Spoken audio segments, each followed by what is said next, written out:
Mix भार Pallavi recording studio मठिया मोड़।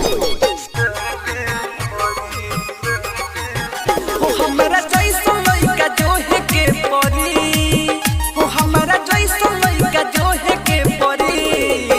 आये तना दिन रोवनी हो हम अब सुनो ये सनम, हमारा खातिर तहरा रोवे के परी हो। तना दिन रोवनी हो हम अब सुनो ये सनम, हमारा खातिर तहरा रोवे के परी।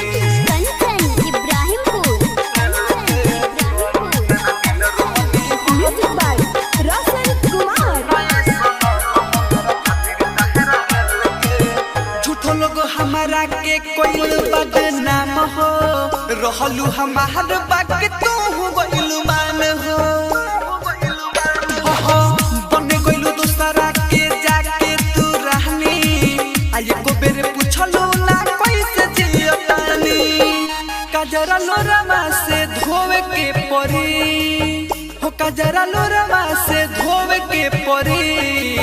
आये तना दिन रोवनी हो हम अब सुनो ये सनम, हमारा खातिर तहरा रोवे के परी हो। तना दिन रोवनी हो हम अब सुनो ये सनम, हमारा खातिर तहरा रोवे के परी।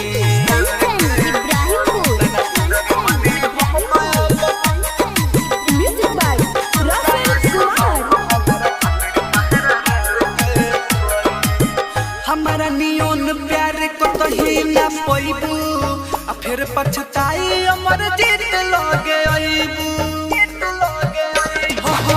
भर जाई मन छोड़ दी है मोर मोद हो, मुहावा देखा न पैबू के हो के सोझ हो। गम के बोझा तोहरा ढोवे के परी हो, गम के बोझा तोहरा ढोवे के परी।